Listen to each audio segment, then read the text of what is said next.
Kentucky Ancestors Town Hall was filmed at the headquarters of the Kentucky Historical Society. Join us as we reveal Kentucky family mysteries, share tips from our experts, and learn about Kentucky history, telling Kentucky's story, one family at a time. Hello, I'm Renee Shaw, and welcome to Kentucky Ancestors Town Hall by the Kentucky Historical Society. I'm so glad to be here with you all, with this audience, and with Philip Doty. Welcome. Thank you.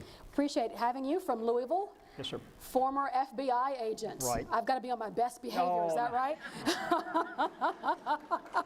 No sudden movements. No. You came to us to clear up some confusion about one of your ancestors who served in the Civil War. Yes.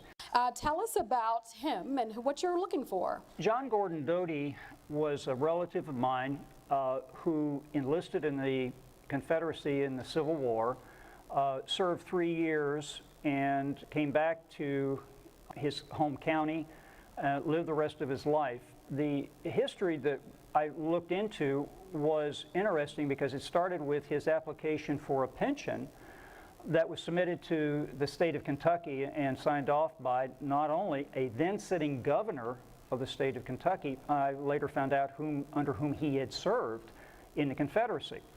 My relative served with Morgan's Raiders, or at least that was what was alleged, and apparently that's been verified.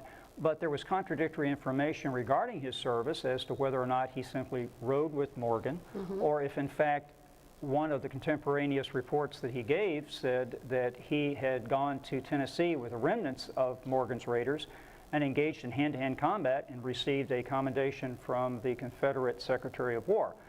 Nothing is mentioned in the local record about that. So we have an issue of what did he actually do? Yeah, and that's why you're here today, and we're going to help sort all that out. Even if you don't know much about the Civil War, if you live in Kentucky, you know the name John Hunt Morgan.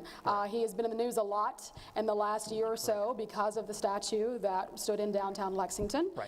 Just so we all start on the same page, John Morgan lived in Lexington and headed a state guard unit there. The state guard was set up to protect Kentucky from either Union or Confederate invasion.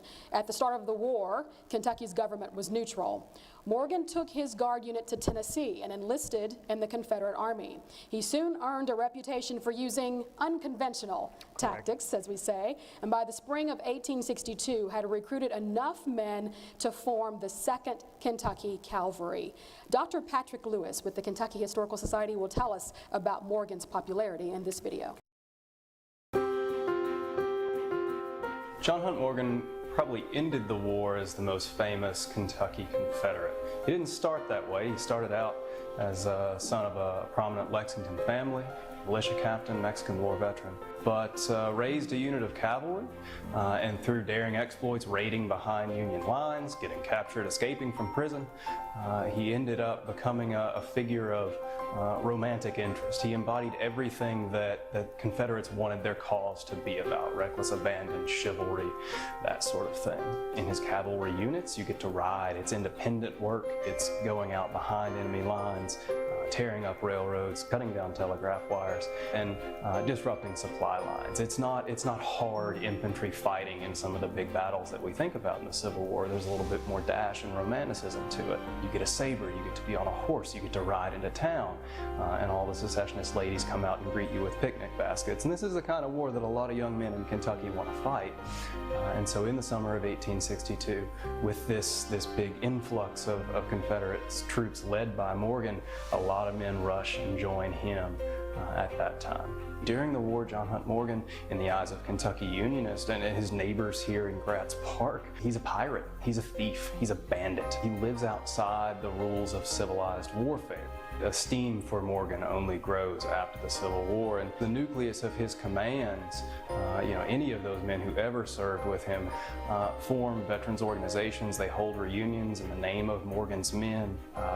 Morgan surpasses a lot of other Kentucky Confederates in the iconography, the statuary, the paintings, the literature, the stories and song. He surpasses a lot of Kentuckians who are more famous than he was before the war, more famous than he was in the early part of the war. war. But the fascinating thing is the degree to which the hatred and fear of Morgan, which was prevalent among almost all Unionists in this state, really disappears. And even by a couple of decades after the war, you see a lot of that anger really disappear. He had a very limited military impact on the war, but his propaganda value, his exploits, his fame spread across the Confederacy, and he became really a hero of the lost cause.